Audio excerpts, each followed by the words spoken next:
Hello viewers, I am Kalpana. In this video, I am going to start industrial preparation method of ammonia, जिसको हम Haber's process बोलते हैं। तो यहाँ पे आज हम पढ़ेंगे कि जब हमें अमोनिया की जब मास अमाउंट में नीड होती है और इकोनॉमिकली जब हम लेस कॉस्ट में उसको हमको बनाना है तो हम उस टाइम पे यूज करते हैं हेबर्स प्रोसेस। और अमोनिया हमारे लिए बहुत यूजफुल कंपाउंड है जिससे हम को बहुत ही आगे हमको इस कंपाउंड से दूसरे कंपाउंड्स बनाने के लिए हेल्प मिलती है। लाइक यूरिया के बिना एग्रीकल्चर्स में हमारा कुछ नहीं हो सकता। तो ammonia is a primary compound.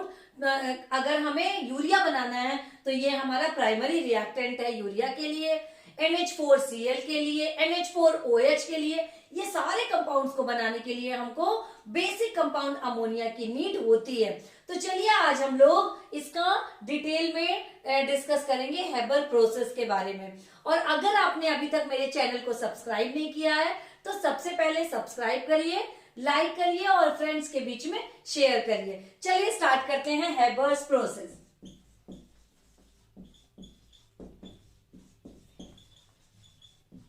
Haber's process, ये हम क्या पढ़ रहे हैं? अमोनिया की बनाने की मेथड है ये हेबर्स प्रोसेस। अमोनिया का हम मास अमाउंट में जब प्रोडक्शन करते हैं थ्रू दिस हेबर्स प्रोसेस। तो चलिए सबसे पहले समझ लेते हैं इसकी केमिकल इक्वेशन। यहाँ पे हम क्या करते हैं, हम नाइट्रोजन लिया और हाइड्रोजन लिया। नाइट्रोजन और हाइड्रोजन, नाइट्रोजन हम कैसे लेते हैं? एयर जो है वो गैसेस का मिक्सचर है।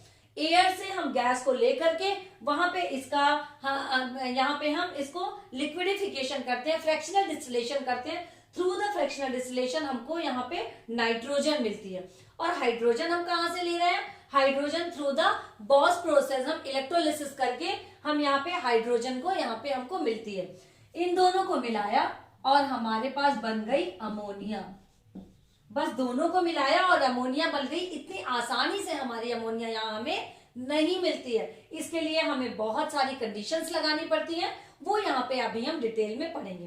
तो सबसे पहले आपने देखा होगा कि अमोनिया की प्रिपरेशन मेथड्स में इस तरीके के हाफ दो एरो लगे होते हैं। दैट मीन्स ये शो करता है कि हमारी जो ये रिएक्शन है ये रिवर्सिबल रिएक्शन है। दैट मीन्स यहाँ पे नाइट्रोजन और हाइड्रोजन मिक्स होके अमोनिया बना रहे हैं और साथ साथ अमोनिया भी ब्रेक होकर के यहाँ पे नाइट्रोजन और हाइड्रोजन का प्रोडक्शन कर रहा है। मीन्स हमारी रिएक्शन दोनों तरफ चल रही है, लेफ्ट हैंड साइड पे भी, राइट हैंड साइड पे भी। तो यहाँ पे देखते हैं, यहाँ पे हमें इसे बैलेंस करने के लिए नीड है यहाँ पे 2 then 3। मीन्स यहाँ पे हम ले रहे हैं 1:3 के रेशियो में नाइट्रोजन और हाइड्रोजन का मिक्सचर यहाँ पे हम लेते हैं। तो चलिए अब देखते हैं हम इंडस्ट्रियल प्रिपरेशन मेथड्स का कैसा सेटअप है, क्या क्या कंडीशंस लगानी पड़ेगी, किस तरीके से हम इसको बनाते हैं। तो सबसे पहले हम लोग देख लेते हैं कि अमोनिया में क्या क्या चीजें हैं। फर्स्ट कंडीशन ऑफ अमोनिया 1:3 का रेशियो किसका रखेंगे हम? N2NH2 का रेशियो हम रखेंगे 1:3 के रेशियो पे हम इसको लेते हैं। क्यों ले रहे हैं? क्योंकि जैसे ही जैसे इसका कंसंट्रेशन बढ़ता है, एक रूल है लिसा तालिये रूल ये बोलता है कि जैसे हम रिएक्टेंट के कंसंट्रेशन को इंक्रीज करते हैं तो हमारी रिएक्शन उस तरफ जाएगी जहां पे हमारा कंसंट्रेशन लो होगा। दैट मीन्स यहाँ के कंसंट्रेशन बढ़ाने पर हमारी रिएक्शन इस तरफ को मूव करेगी। तो यहाँ पे हम ले रहे हैं 1:3 के रेशियो में नाइट्रोजन देन हाइड्रोजन। इसके बाद यहाँ पे हमें टेम्परेचर की नीड होती है 450 to 500 डिग्री सेल्सियस टेम्परेचर। यहाँ पे अपन इस इक्वेशन के बाद लिखा होता है 22.4 किलो कैलोरी। यहाँ पे हमको क्या निकल रही है? यहाँ पे इतनी हीट निकलती है, 22.4 किलो कैलोरी यहाँ पे निकल रही है हीट। ये इतनी हीट निकल रही, दैट मीन्स ये रिएक्शन कैसी है? Exothermic reaction. जिस टाइप की रिएक्शन में हमें हीट इधर देनी पड़ती है वो एंडोथर्मिक, जहां पे हमारी प्रोडक्ट के साथ हीट निकलती है उस रिएक्शन को हम बोलते हैं एक्सोथर्मिक रिएक्शन। तो यहाँ पे एक्सोथर्मिक रिएक्शन में हमें हीट बहुत ज्यादा देने की नीड नहीं होती है। 450 to 500 डिग्री सेल्सियस की हीट हम देते हैं। उसके बाद क्या होता है, ये आपस में ही जब ये रिएक्शन स्टार्ट हो जाती है तो ये एक्सोथर्मिक रिएक्शन है, वहीं से हीट निकलती है और इसके बाद हमें और ज्यादा हीट देने की नीड नहीं पड़ती है। दूसरी चीज होती है, यहाँ पे हम देखते हैं 200 to 900 एटमॉस्फेरिक प्रेशर देते हैं, 200 to 900 एटमॉस्फेरिक प्रेशर यहाँ पे देते हैं। ये एक रिएक्शन ऐसी है, हमने बहुत सारे, कोई भी रिएक्शन जब कंप्लीट होती है, कोई भी रिएक्शन जब होती है उसमें कुछ ना कुछ हमको कंडीशन लगानी पड़ती है, तो ये एक प्रेशर की कंडीशन को शो करता है। नाइट्रोजन और हाइड्रोजन को जब हम प्रेशर देते हैं तभी ये एक दूसरे से रिएक्ट करेंगे। मींस अगर हमने इस कंटेनर में नाइट्रोजन और हाइड्रोजन को भर दिया, दोनों को भर दिया, तो तभी ये रिएक्ट करेगा जब हम इसमें पिस्टन के थ्रू कुछ ना कुछ यहाँ पे एटमॉस्फेरिक प्रेशर को जनरेट करते हैं। Through this atmospheric pressure these reactant interact to each other and make the product, वहां पे वो प्रोडक्ट का फॉर्मेशन करेगा। तो यहाँ पे हमको प्रेशर की नीड होती है 200 to 900 एटमॉस्फेरिक प्रेशर। एक चीज और आती है, अब हमें यहाँ पे देना है कैटलिस्ट। कैटलिस्ट में हम यहाँ पे दे रहे हैं finally divided iron, finally divided iron, finally divided iron. Then यहाँ पे हमें एक और चीज लगती है, प्रमोटर। एज अ प्रमोटर हम यहाँ पे यूज करते हैं molybdenum.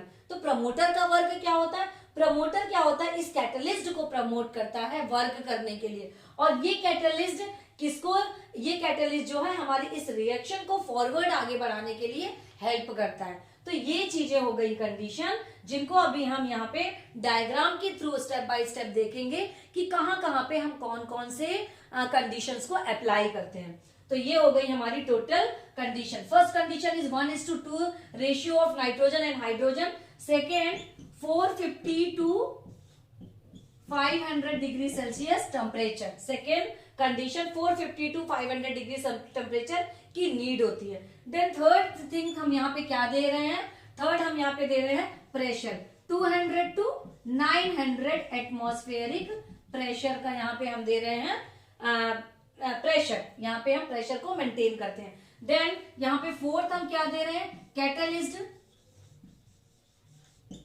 Catalyst finally divided iron,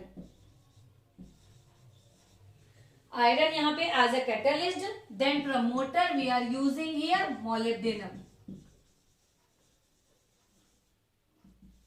promoter. ये इतना हमें यहाँ पे कंडीशंस लगानी है। कॉपी पेन लिए हैं तो नोट डाउन करते चलिए, नहीं तो स्क्रीनशॉट लेकर के बाद में नोट्स बना लीजिए। अब अपन देखते हैं इसका एपरेटस सेटअप कि इंडस्ट्रियल प्रिपरेशन मेथड्स में हम अमोनिया में किस तरीके से सेटअप बनाते हैं और किस तरीके से अमोनिया हमको वहां पे प्रोसेस के थ्रू हमको मिलती है। तो चलिए देख लेते हैं हैबर प्रोसेस डायग्राम के थ्रू हैबर प्रोसेस को हम लोग समझ लेते हैं। यहाँ पे देख लिया, सपोज ये ले लिया हमने गैस, ये इधर से एक आ रही है और दूसरी सपोज इधर से आ रही है। हमने दे दिया, सपोज एक तरफ से ले लिया हमने N2 और इधर से ले लिया H2। N2 कहां से ले लिया है, through the fractional distillation of mixture of air, air का हमने फ्रैक्शनल डिस्टिलेशन किया, वहां से हमको नाइट्रोजन मिल रही है। हाइड्रोजन हमको मिल रही है through the boss process. Boss process class 8 में है, बॉस प्रोसेस की, बॉस प्रोसेस को हम कैसे यहाँ पे हाइड्रोजन बॉस प्रोसेस के थ्रू बनाते हैं ये नहीं पता है तो आप मेरे पिछले वीडियोस में क्लास 8 के वीडियो पड़े हुए हैं, उसमें आप जाकर के चेक कर सकते हैं कि थ्रू द बॉस प्रोसेस हम हाइड्रोजन को कैसे बनाते हैं। तो ये हाइड्रोजन हो गया। अब यहाँ पे ये दोनों चीजें आई, यहाँ पे हमने दे दिया एक कंटेनर। ये कंटेनर में हमने क्या दिया, यहाँ पे हमने मेंटेन किया। यहाँ पे फर्स्ट नंबर पे आता है हमारे पास कंप्रेशन पंप।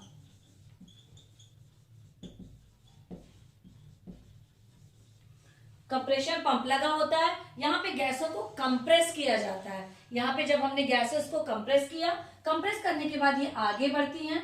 अब यहाँ पे इन गैसेस में हमें ये पता है कि कार्बन डाइऑक्साइड हो सकती हैं, अदर गैसेस भी हो सकती हैं, मॉइस्चर भी हो सकता है, इन सबको हम यहाँ पे निकालते हैं। एक सोडा लाइम टावर होता है, एक सोडा लाइम टावर दिया, ये किसी किसी बुक में नहीं बना होता है, थ्योरी पे लिखा होता है। सोडा लाइम टावर दे दिया, जहां से इस गैस में जितनी इम्प्योरिटी है वो इसको ट्रैप कर लेगा, एब्जॉर्ब कर लेगा। इसके बाद आता है कैटालिटिक चेम्बर, इसके बाद आता है catalytic chamber. In this catalytic chamber में कैटालिस्ट दिया जाता है। कैटालिस्ट क्या यूज करते हैं हम? आयरन। और यहाँ पे ये पूरा चेम्बर हमारा, यहाँ पे हीट दे रहे हैं, इलेक्ट्रिकली हम इसको हीट देते हैं, इलेक्ट्रिकली इसको हीट दिया। हीट से ये क्या होता है, हीट से ये पूरा का पूरा जो चैम्बर है वो एक फिक्स टेम्परेचर पे आकर के रुक जाता है। यहाँ पे हम कितना दे रहे हैं, 450 टू 500 डिग्री सेल्सियस टेम्परेचर तक हम इसको गर्म करते हैं। इसके बाद फिर हमें हीट देने की नीड नहीं होती है, क्योंकि यहाँ पे बनने लगती है अमोनिया। हाइड्रोजन और नाइट्रोजन की रिएक्शन से बन गई ammonia. Ammonia is exothermic reaction. Exothermic reaction में सेल्फ में हीट उसमें क्या है, प्रोड्यूस होती जाती है, और उसी हीट से हमारी रिएक्शन जो है फॉरवर्ड पोजीशन पे आगे बढ़ती जाती है। आगे हमें फिर नीड नहीं होती है इसको और ज्यादा हीट देने के लिए। और यहाँ पे हम यूज कर रहे हैं क्या, यहाँ पे हमने यूज किया catalyst, iron, then promoter. Promoter use कर रहे हैं हम मोलिब्डेनम, मोलिब्डेनम यहाँ पे प्रमोटर यूज करते हैं, और आयरन यूज कर रहे हैं एज अ कैटलिस्ट। और टेम्परेचर यहाँ पे अपन ने देख लिया कि टेम्परेचर हमें प्रेशर कितना रखना है, 200 to 900 atmospheric temperature, atmospheric pressure, sorry atmospheric pressure यहाँ पे हम देते हैं। इस प्रेशर पे हमारी अमोनिया यहाँ पे बनने लगती है। इसके बाद आ रही है अमोनिया, ये बनी। और अपन ने देखा था कि जब हम रिएक्शन लिखते हैं N2 प्लस H2, मैं एक बार फिर से लिख दूं, ये हमको क्या हो रही है, रिवर्सिबल रिएक्शन है, और NH3 यहाँ पे बन रही है। इसको बैलेंस कर देंगे 2 and 3 से, ये बैलेंस कर दिया। अब यहाँ पे बन रही है अमोनिया। तो जब ये हमारी रिवर्सिबल रिएक्शन है तो अमोनिया के साथ हमको और क्या मिलेगी, H2 और N2 भी मिल रहा है। H2 और N2 भी अमोनिया के साथ यहाँ पे मिल रहा है। तो जब यहाँ पे हमको H2 और N2 मिलेगा तो हम, अब यहाँ पे कलेक्शन की बात आती है। हर एक गैस की प्रिपरेशन मेथड्स में हमने पढ़ी है, आफ्टर प्रिपरेशन द गैस हमको उसको कलेक्ट कैसे करना है। तो यहाँ पे इसका कैरेक्टर क्या होता है, it is highly soluble in water. तो पहली चीज तो हम क्या करते हैं, वाटर में सॉल्युबल करके निकाल सकते हैं। दूसरी चीज क्या होती है, हम इसको कंप्रेस करके भी इसको लिक्विडिफाई में लिक्विडिफिकेशन करके इसका हम इसको लिक्विड फॉर्म पे भी कलेक्ट कर सकते हैं। क्योंकि इस मिक्सचर में हमारे पास क्या है, अमोनिया जो कि हमारा प्रोडक्ट बन गया। देन कुछ प्रोडक्ट क्या हो रहा है, यहीं पे ब्रेक होकर के हाइड्रोजन और नाइट्रोजन में भी टूट रहा है, ये प्रोडक्ट भी बन रहा है। मीन्स हमारे इस मिक्सचर पे हमारे पास है अमोनिया, हाइड्रोजन एंड नाइट्रोजन, इन तीनों का मिक्सचर है। इसको क्या करेंगे हम, जब कंप्रेस करेंगे थ्रू दिस, अब यहाँ पे सॉरी कंडेंसेशन करेंगे, थ्रू द कंडेंसेशन हम यहाँ पे अमोनिया को कलेक्ट करते हैं। कंडेंसेशन के थ्रू अब कूल डाउन करेंगे, कूल डाउन करने पे अमोनिया हमारी लिक्विड पे चेंज होगी, लिक्विड अमोनिया हमको मिलेगी, लिक्विड पे चेंज होगी। और यहाँ पे बच गई जो हाइड्रोजन और नाइट्रोजन, तो इसको हम क्या करेंगे, यहाँ से रिसर्कुलेशन पंप लगा हुआ होता है, through this recirculation pump again हम फिर इसे यहाँ पे पहुंचा रहे हैं, जहां पे हमारा नाइट्रोजन और हाइड्रोजन एज अ रिएक्टेंट यहाँ पे यूज हो रहे हैं। तो ये जो बची हुई नाइट्रोजन और हाइड्रोजन है रिसर्कुलेट होकर के फिर से हमारे रिएक्टेंट में इंक्लूड हो जाती है, और ये हमारे प्रोडक्ट का पार्ट बनते हैं फिर से। इस तरीके से ये रिएक्शन जो है सर्कुलर मोशन पे चलती रहती है, और हमको अमोनिया यहाँ पे मिलती है। तो ये जो हैबर प्रोसेस है, यहाँ पे इकोनॉमिकली जब हम इसकी कॉस्ट देखते हैं तो हमको ये सबसे लेस अमाउंट ऑफ कॉस्ट में हमको हैबर प्रोसेस इस प्रोसेस से मिलती है। और अमोनिया का बहुत ज्यादा यूज है, अमोनिया दूसरी इंडस्ट्रीज के लिए बहुत यूजफुल है। तो एक चीज यहाँ पे एक बार और समझ लेते हैं, 450 to 500 degree Celsius temperature, then 200 to 900 atmospheric pressure.